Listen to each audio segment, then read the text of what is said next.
ದೀಪನ್ ಗತಿ ಏನಕ್ಕ? ನೀನು ಯಾಕೆ ಹಾಗನ್ಕೋತಿದೀಯಾ? ಅಲ್ಲ, ನೀನು ಇಷ್ಟು ದಿನ ದಿಶೆ ಆಗಿ ಅವನ ಹಿಂದೆ ಬಿದ್ದು ಅವನಿಗೆ ಟಾರ್ಚರ್ ಕೊಡ್ತಿದ್ದೆ.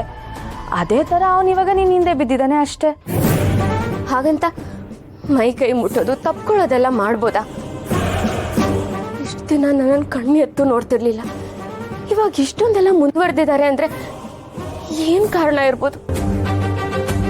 ಹಸ್ಬೆಂಡ್ ಮನಸ್ಸಿಂದ ನಿಧಾನಕ್ಕೆ ದೀಪ ಕಣ್ಮರೆ ಆಗ್ತಿದ್ದಾಳ, ಅಥವಾ ಅವರೇ ದೀಪನ ಮರೀತಿದಾರ?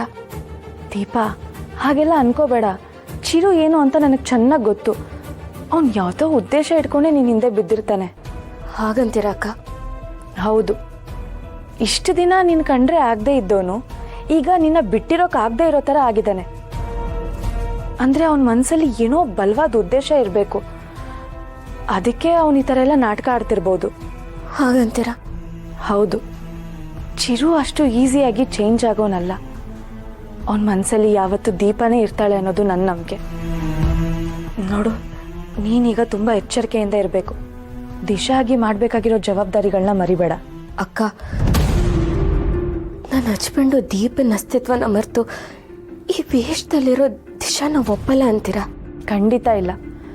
ನಿನ್ನ ಮೇಲಿರೋ ಕೋಪದಿಂದ ನಿನ್ನ ಮನೆ ಬಿಟ್ಟು ಹೋಗಲಿ ಅನ್ನೋ ಕಾರಣಕ್ಕೆ ಈ ರೀತಿ ಎಲ್ಲ ನಡ್ಕೋತಿರ್ಬೋದು ಅಷ್ಟೇ. ಹಾಗಾದರೆ ನೆನ್ನೆ ಅವ್ರ ಅದಕ್ಕೆ ಎಲ್ಲರೂ ಮುಂದೆ ನನ್ನ ಮೇಲೆ ಜೋರು ಮಾಡಿ ಕೈ ಎತ್ತಕ್ಕೆ ಬಂದಾಗ ಅವ್ರು ಯಾಕೆ ತಡೆದ್ರು? ಈ ದಿಶಕ್ಕೆ ಪರವಾಗಿ ಯಾಕೆ ಮಾತಾಡಿದ್ರು? ಇಷ್ಟೆಲ್ಲ ಆಯ್ತಾ?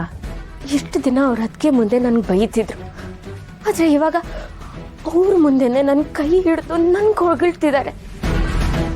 ಅವ್ರ ಅದಕ್ಕೇನೆ ತಪ್ಪು ಅಂತ ಅವ್ರ ಬುದ್ಧಿ ಹೇಳಿ ನನ್ನ ಪರವಾಗೆ ನಿಲ್ತಿದ್ದಾರೆ. ನಂಗೆ ಇದನ್ನೆಲ್ಲ ಕೇಳ್ತಿದ್ರೆ ತುಂಬ ಕನ್ಫ್ಯೂಸ್ ಆಗ್ತಿದೆ.